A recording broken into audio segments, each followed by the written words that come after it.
Sorry, guys. I was just doing a little cocaine. But today I'm gonna be bringing you guys a review of my favorite metal band of all time, Black Sabbath. And I'm sorry, I have to calm down. I fucking love Black Sabbath. If you know me, you know I love Black Sabbath. Okay, it's like my go-to metal music. Again, I'm very old-fashioned, but I really do think Black Sabbath were the best metal band of all time. A lot of other bands come close, don't get me wrong, but in my personal preference, Black Sabbath all the way. I mean, I'm a hardcore fan, I'm obsessed. I can't be objective about Black Sabbath, especially the Aussie years. So yeah, I just want to get this review off my chest because today we're going to be talking about an absolute masterpiece, Black Sabbath Volume 4, their fourth album, as you probably guessed by now.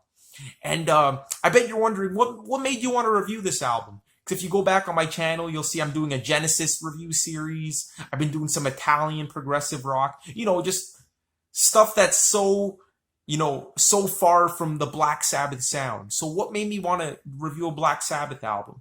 Well, number one, I'm always listening to Black Sabbath. Like, I'm listening to progressive rock music, all kinds of shit. But Black Sabbath is a constant in my life. Like, I'm constantly listening to Black Sabbath. And number two, yesterday I was doing some exercise, and I just randomly felt like Black Sabbath Volume 4. So I put that fucker on, and as always, it was an amazing experience. Every time I hear the album, it's just ridiculously amazing. And then I go online, and I see on Black Sabbath's Facebook page, they're selling fucking Black Sabbath Volume 4 mugs for $48. So I'm like, what a fucking ripoff, like $48 for a Black Sabbath mug? And I click on it, and apparently it was a special sale. That's right, a sale, believe it or not, for Volume 4's anniversary. That's right, Volume 4 came out yesterday, about 37 years ago, on September 25th, 1972. And I just thought that was an amazing coincidence. I mean, I just heard the album. Then I took a shower, went online, checked Facebook and all that shit, checked my emails, and there you go. Black Sabbath Volume 4 was celebrating its anniversary. And also, coincidentally, John Bonham, from my favorite band of all time, Led Zeppelin, it was also the anniversary of his death. And we all know John Bonham was a big Black Sabbath fan and vice versa. So it just felt like all the planets were aligning, I'm not claiming to be psychic, but it just felt like a good omen to review Black Sabbath Volume 4. And yeah, so here we are. It's the next day, and I want to talk about this album because it's just such an interesting album. The backstory behind it, in and of itself, is it's the stuff of legend. I mean, if they made a comedy out of like the making of Black Sabbath Volume 4, it would be probably the funniest movie of all time, right up there with Spinal Tap. It would definitely be funnier than Spinal Tap because like this shit is just, the saying, fact is stranger than fiction. Well, that applies 100% to this album because it's just oh man, it's just the debauchery they went through to make this is just unbelievable. And we'll get into the backstory soon. But yeah, just an overall kind of sense of what this album is. It's Black Sabbath's fourth album in a 2-year time span. These guys were prolific as fuck in the early 70s. The first 6 Black Sabbath albums are all masterpieces. I mean, you can't go wrong. But this one seems to be the most controversial. I mean, I've seen a lot of people either say this is their favorite Black Sabbath album from the Aussie era or their least favorite. And I've never really seen like such a, bipolar opinion in a band's career because that's just bizarre, Like, what is it that makes so many fans think that this is the best and another half of the fans thinking it's the worst? And me personally, I don't think it's the best of this period, but it's not far off from the other ones. Like, as I said, they're all masterpieces. And what this album is in a nutshell, it's a transitional album. It features like the heavy, sludgy, doomy riffs from Master of Reality that, Master of Reality really is the go-to Black Sabbath album for really heavy, dark lyrics, heavy riffs, doom metal. And this album kind of continued that trend, but also introduced a lot of like the experimentation and a lot of the unconventional song structures and motifs they were bringing, which would later be exemplified on albums like Sabbath, Bloody Sabbath, and Sabotage. So it really is a transitional album. So I think that's what it is. I think a lot of people can't get into it, like especially the early, Master Reality style fans. There's a few songs that might turn them off, and vice versa for like the later years Black Sabbath fans. There's a few tracks that that might not really like fit in with what their style of Black Sabbath is. And I think those two fan bases combined are the ones that consider this the weakest Black Sabbath album. Because you know what they say, when you compromise, you're really not pleasing either party. So I think that's what it is. And I think the other half of fans, I think it's the best, are the ones that really like the best of both worlds. So really, like it's a win-win scenario for those fans. So I really think that's why that like dichotomy exists in the population. I'm definitely one of like those later fans that loves like the variety on this album and loves how like the band can really go from like balls to the wall, heavy ass. Honestly, like some of their heaviest songs are on this album. And then just go into a neoclassical guitar ballad at the drop of a hat. I love that stuff. So Black Sabbath Volume 4 is just it's either going to piss off everybody or please everybody. So it's kind of like pick your poison. But yeah, definitely a transitional album. And I mentioned that the history behind the making of this album was really interesting. And that's an understatement. So basically, Black Sabbath, they'd pretty much conquered the heavy music scene at this point. Definitely one of the most unique bands at the time. Definitely the most influential band at this point in time. In terms of metal, rock, everything. I mean, their influence, I know it goes without saying, but it really is like colossal on the music industry. I mean, we wouldn't have any of the metal bands today without Black Sabbath. I'm going off on a tangent, but, arguments can be made that Led Zeppelin started metal, Jimi Hendrix, Deep Purple, but Black Sabbath was really the band that like solidified that and really brought all those elements into one genre. And really they were one of the most creative metal bands too, because they really drew on so many influences, blues, jazz, even progressive rock at some points. And let's not forget, Rick Wakeman from Yes played keyboards on a lot of these songs. So don't forget that shit. I mean, it just goes to show how diverse they really were. And just how incredible it is that they were the first like true metal band and they really nailed it from the start. And, sure, you would get thrash metal, which is probably one of my favorite genres of music, and things like that later on that would definitely develop the sound of metal. But in terms of quality, to my ears, Black Sabbath were the first and best to do heavy metal. I mean, everything else is just derivative of that. And of course, I'm not trying to detract from like modern metal in any sense. It's amazing stuff. But yeah, just for me, I love how they just combined so many different influences. So yeah, Black Sabbath Volume 4. I mean, the band was a huge success at this point. Master Reality went to number 8 or something on the charts, something crazy like that. It was a gold album based on pre-sales alone. So we can see that Black Sabbath's rise to fame was pretty meteoric at this point. And they already had the classic album Paranoid, the classic debut album, which is my favorite Black Sabbath album. And they were just on a fucking roll. So at this point, they were, they were quite wealthy, or they thought they were quite wealthy. In reality, the managers, they would just give them whatever they wanted at the drop of a hat, but the managers controlled all the cash flow and all the album sales and everything. So Black Sabbath really didn't have a lot of money, but they were blissfully unaware at this point. And so yeah, for their fourth album, they decided to go to LA because they could afford it. They rented a Bel Air mansion from the owner of the DuPont Paint Company. That's right, the DuPont Paint Company. That factors in later, believe it or not. So just stay tuned. And they decided to write the album.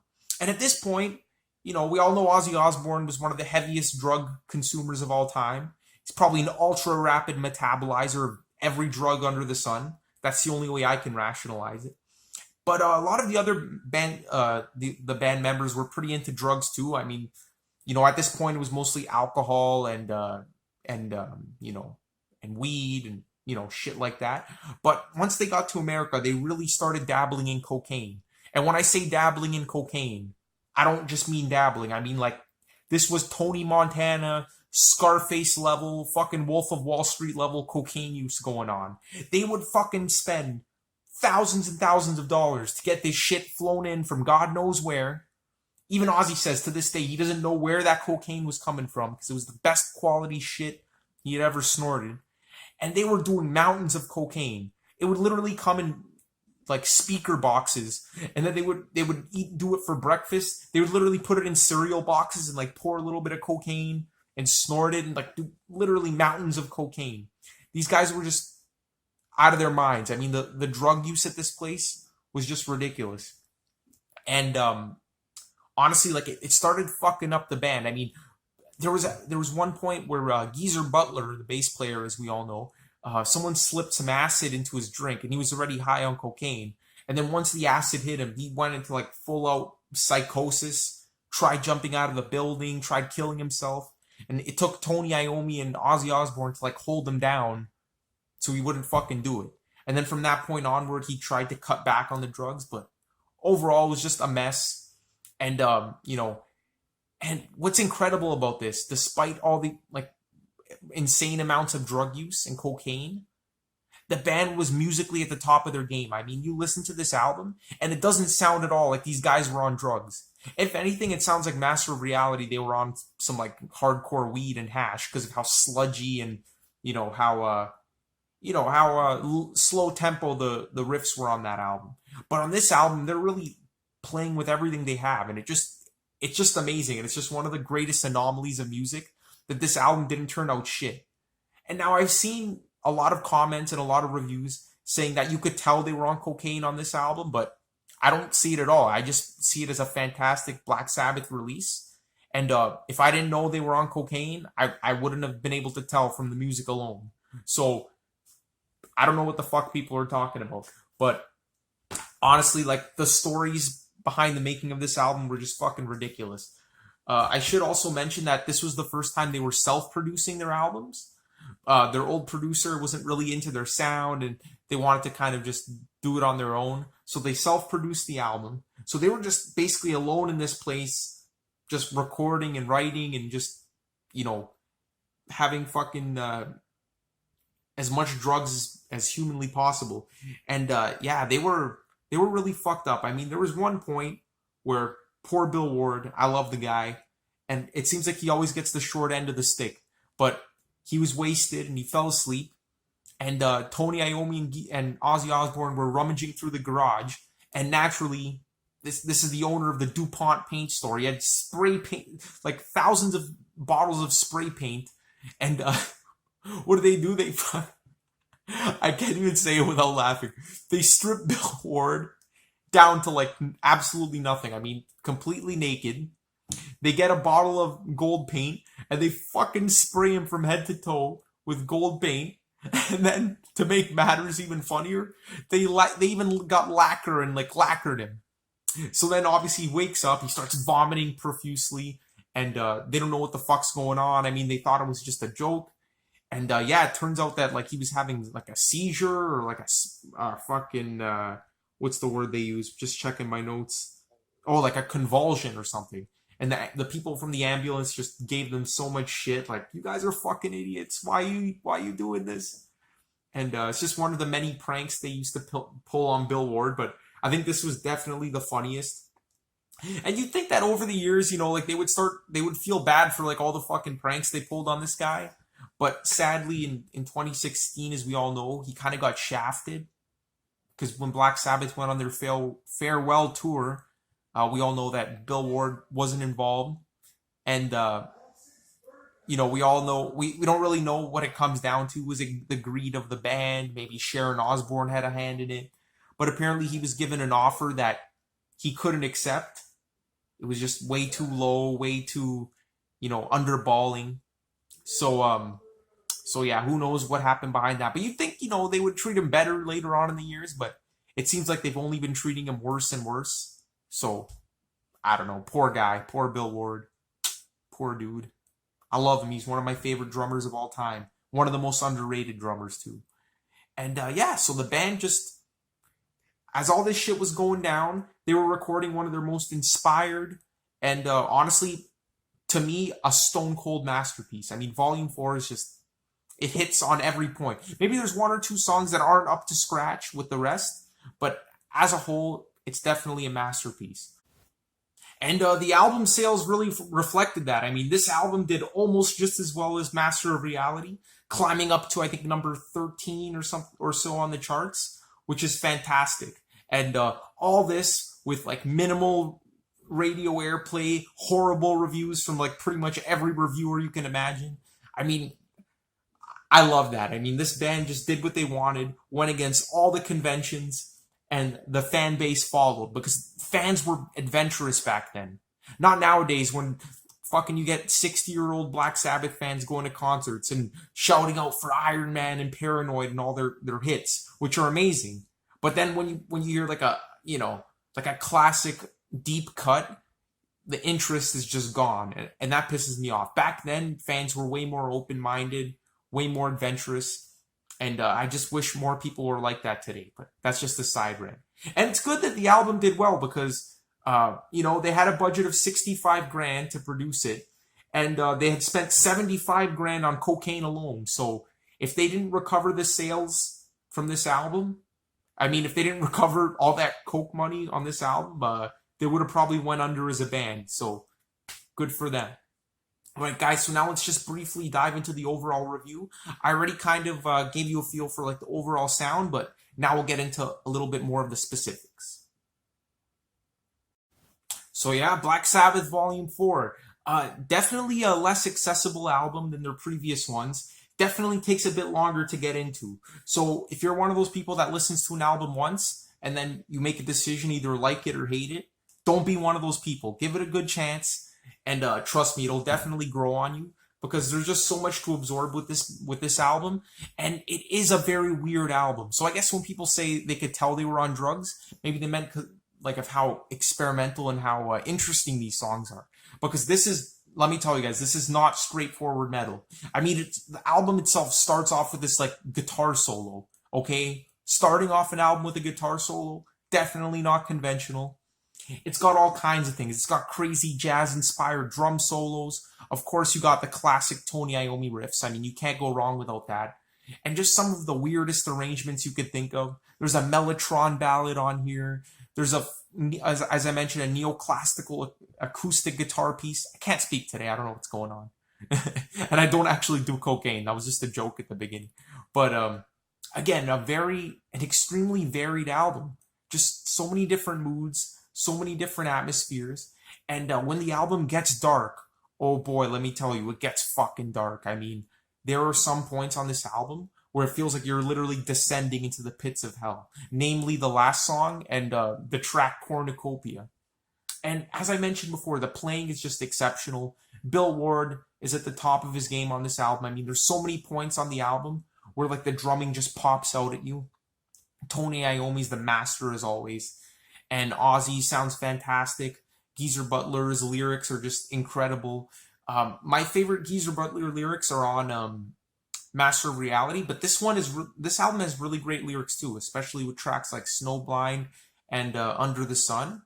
But I definitely do feel that Sabbath Bloody Sabbath, the album after this, and also Sabotage probably had better lyrics, but nonetheless, fantastic lyrics. And overall, less reliance on the blues sound. I mean, on the first Black Sabbath album, we saw that they were relying heavily on the blues as kind of like a foundation.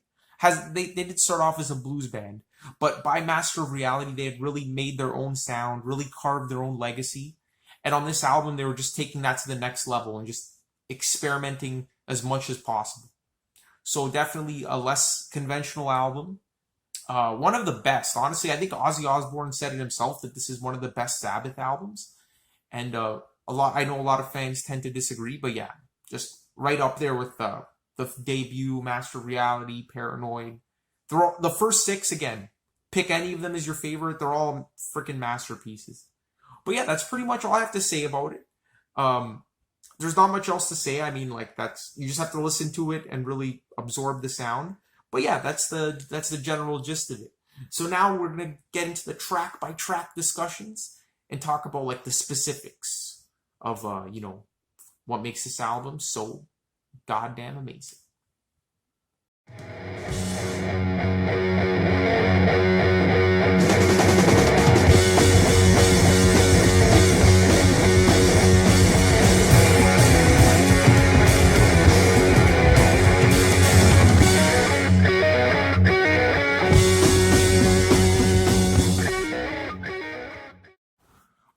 guys, kicking off the album, talk about a fucking deep track, guys. Wheels of Confusion / The Straightener.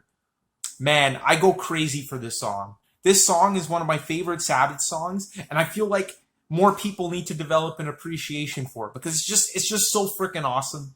And it is very experimental. It does take a while to get into, but once you do, I promise you it'll be one of your favorite Sabbath songs. And when I mean one of your favorite Sabbath songs, I mean like top 25, top 30, because they're all so great from this period. So I really feel like this is such an underrated, underappreciated track. I mean, no one ever seems to talk about it. It seems like only the hardcore fans know about it, which kind of gives it an appeal, to be honest. But it's just such an interesting track. So many time signature changes, so many interesting moments, and just some of the oddest arrangements of all time. Definitely one of the most creative Sabbath songs. And as I mentioned before, the song, it opens up with this guitar solo, and it's just so melodic, so sensual, and it feels like it's just gonna burst at the seams. I mean, it feels like it's gonna build up to something insane. And then after about 20 to 30 seconds of that guitar solo, it just gets into this really simplistic, repetitive riff. And I'm making that sound like it's a negative, but it's not. For Black Sabbath standards, for Tony Iommi standards, it's a very simplistic riff. But it kind of suits the song, because the song is really about like the loss of innocence, and like it has like this lethargic feel to it. When Ozzy comes in and he's singing, it sounds like this is the guy about to pretty much kill himself, talking about like how he lost his innocence. And it just feels like the protagonist of the song is just so like melancholic, so lethargic, and just ready to give up, which is pretty depressing. But don't get me wrong, it's not a depressing song. There's a lot of high points on it. And what's incredible about it is that you have this like slow dirge-like riff, the da da da da da da da, and it's kind of disappointing at first coming off of that incredible intro. I mean, when you hear that intro, it immediately grabs you by the balls and you're immediately interested. And then when it gets into this, it's kind of a downer, but stick with it and you'll see that this song goes on all kinds of different directions, and it's just really cool. But contrasting that dirge-like riff, you have this incredible, like kind of like anxiety building riff, like the which kind of like contrasts from that to the repetitive riff, if that makes any sense. And it's just really cool because you're just like, oh, there's something going on here. Like, what's this? And then after like the main verses of the song are sung, you get that riff coming in again, and it just seems to build up, and then all of a sudden you get this incredible jam session. I mean, it's crazy, and Bill Ward is just going all out. Tony Iommi is going all out. I mean, you have this like hypnotic guitar riff, and it's just, oh man, this part of the song is just really cool. Kind of psychedelic, to be honest. I mean, it has like a psychedelic kind of like hypnotic feel, and yeah, just a really cool jam session, really heavy. You know, with the dun dun dun dun dun dun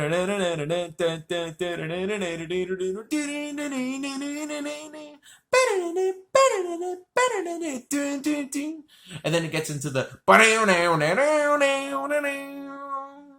with like that kind of siren-y sound in the background. Again, really hypnotic, really, really cool, and Bill Ward's just going fucking crazy.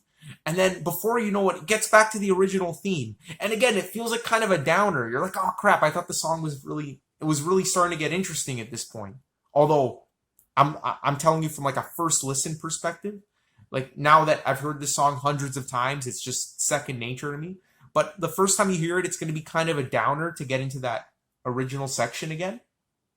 But don't worry, guys, because after that, we get one of the greatest Black Sabbath moments. The outro of this song is just insane. It's one of the greatest build-ups of all time. It gets you so pumped, so motivated. And when Tony Iommi's guitar solo comes in at the end of the song, you're on cloud nine. I mean, it's just one of the most enticing build-ups and best moments in Black Sabbath's career. And Tony Iommi is doing his trademark thing of guitar solo overdubs, where it kind of feels like you have two guitar solos playing at the same time. And it just creates this epic kind of like, just kind of grand finale feel. I mean, if this was the last track on the album, it would be perfect. But then again, the last track on the album also has one of the best Black Sabbath outros. So yeah.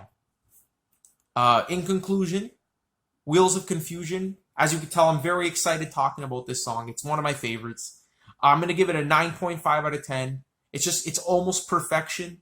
Again, like there's some time signature changes where it kind of feels like the song should have kept progressing forward, but it goes back to that original like bam, bam, bam, bam, which could be a downer, but with more and more listens, you'll grow an appreciation for it.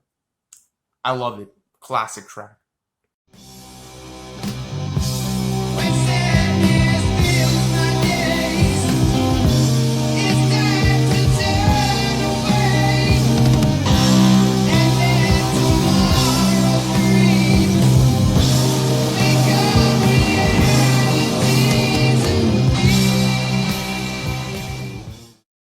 And then we get into the second track, Tomorrow's Dream. Now, if the first song was a little too weird, too experimental for you, I'm sure any Black Sabbath fan will dig this song. I mean, it's just got one of the heaviest, well, not the heaviest, but just one of the most, down-tuned, classic Tony Iommi sounding riffs you can possibly imagine. And it's just a really catchy track. I mean, they did release it as the single off the album, and unfortunately, it wasn't a hit single. It failed to chart. But it's definitely a fantastic song. And I mean, it has such a groovy riff, especially when it gets into that part where it goes,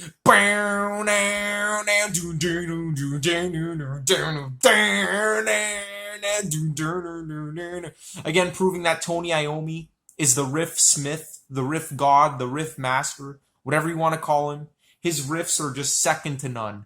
And what really makes this song is this part in the middle where it all of a sudden gets into this crazy breakdown where Ozzy's voice just sounds so emotional and the music is just swelling up when he sings, "When sadness fills my day, it's time to turn away."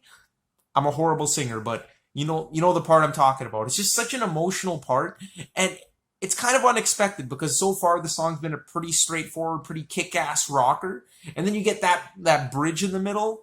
And it's like, wow, it really feels like your mind is just expanding when you hear that track. When you hear that part of the track, I mean. And yeah, there's not much else to say about it. It's just a classic, straightforward, punchy Black Sabbath song. I'm going to give it a 9 out of 10. I've always loved it. It was one of the first Sabbath songs I heard as a kid, so the nostalgia factor is really strong. And just another classic track on the album.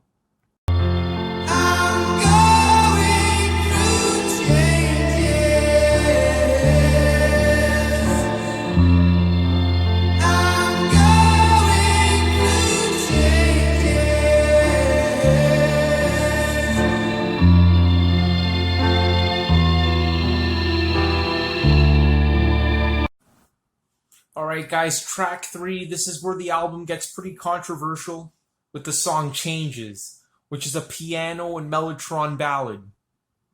That's right guys, you heard that right. It's Black Sabbath creating a piano and mellotron ballad. And this song here, I've always loved it.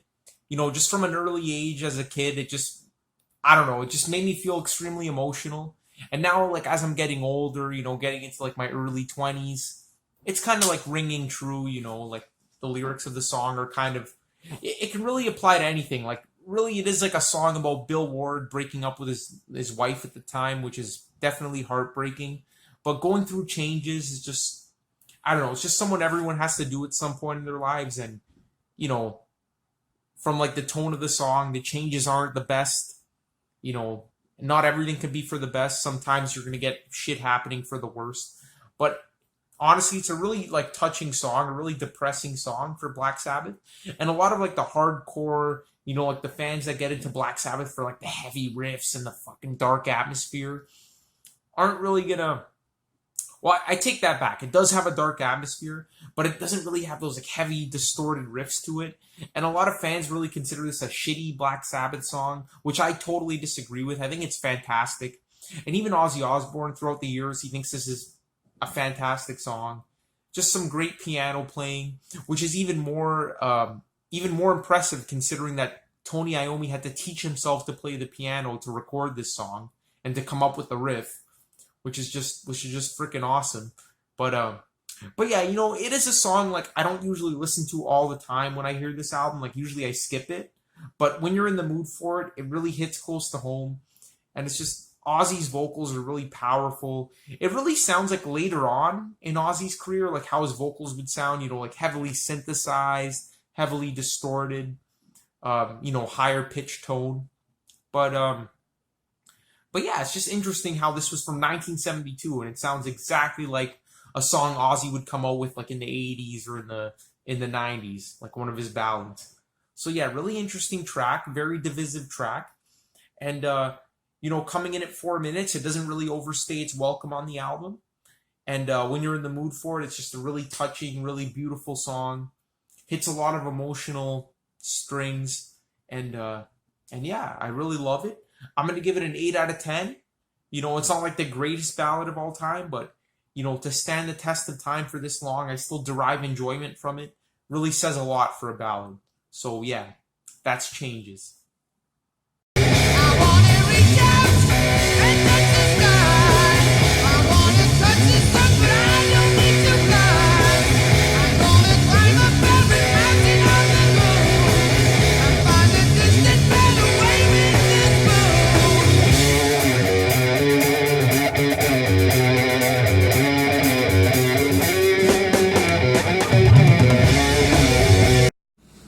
And then we get to track 4, guys. Supernaut.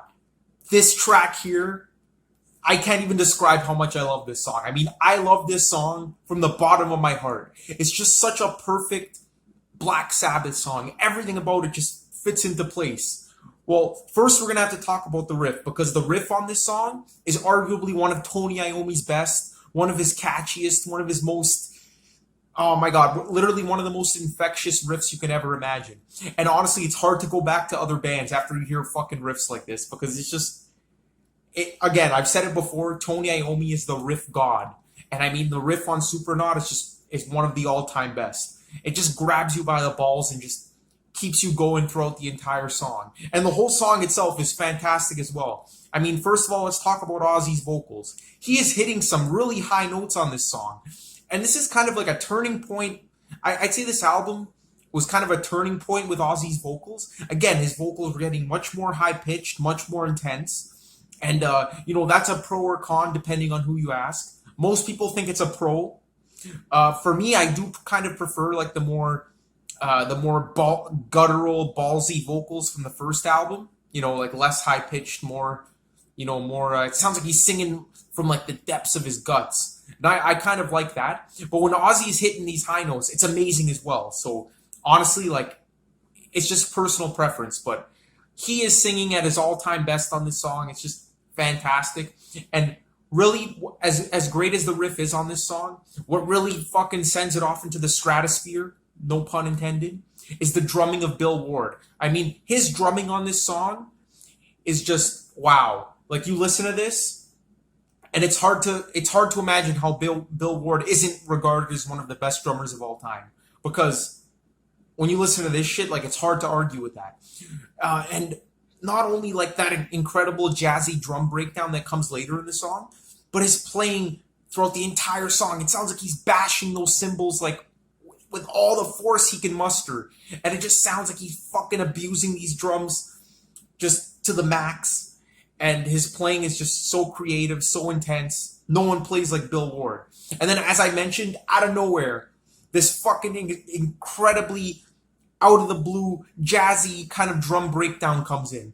And it's just one of the most engaging drum solos of all time. I mean, you listen to this, and a lot of people get bored by drum solos, myself included at some points, but this solo is not boring whatsoever. I mean, it's just it has such a unique sound to it, it's even funky at times, to be honest. And it's just something you could really groove to. So props to Bill Ward for creating one of like the most engaging drum solos. And just closing out the song, or not closing it out, but right after the drum solo, you get this incredible Tony Iommi guitar solo. Again, it sounds like the two lead guitars playing at the same time. And throughout this entire solo, you got the main riff of the song just chugging along in the background. So really, the main riff of this song is just constantly playing throughout, which is great because of how fantastic of a riff it is. And yeah, just one of the best Black Sabbath songs. There's not much more to say about it. And interestingly enough, This is actually John Bonham. Speaking of John Bonham, his favorite Black Sabbath song and one of his favorite songs of all time. And same goes for Frank Zappa. So this song was really influential, really highly regarded by a lot of their contemporaries. And again, with the unconventional song structure, you know, with that crazy drum breakdown in the middle, it's just one of the most memorable Sabbath songs. And Ozzy's vocals are really pushing the boundaries and really making you think, damn, is that the same guy that was singing on Paranoid and the debut album? Well, yeah, it fucking is. Ozzy's amazing. So yeah, I'm going to give Supernaut a 9.5 out of 10. I'm so tempted to give it a 10 out of 10, but there's just some other Black Sabbath songs that surpass it by a bit. So without further ado, let's move on to the next track. Oh yeah, I almost forgot about fucking FX, which is the track that comes right before Supernaut. And it's just a minute and a half of like the band just literally jerking off in the studio, just experimenting with some like weird sounds. It's honestly not a good song. I usually skip it 99% of the time I hear the album, but it's only a minute long and I don't really count it as a song. So I don't know. I'm just going to attribute that to all the drug use they were doing at the time. But yeah, that's fucking FX. And funnily enough, like when I saw Black Sabbath on their The End tour, when everyone was like shouting for the encore, me and my friend, as like an inside joke, we were just shouting out FX, FX, just to see if anyone would recognize it. No one really did, but I don't know. It was just a funny moment. And it started a tradition of chanting the worst song by the band at the end of every concert. So, for example, we just saw King Crimson recently, and we were shouting out Radio 1, Radio 2, which are these like two shitty instrumental interludes on their Thrack album. Anyway, I'm going off on a tangent now, but yeah, just funny memories about that. But yeah, the song itself, just honestly, just skip it. It's probably like a fucking 2 or 3 out of 10. I don't fucking know.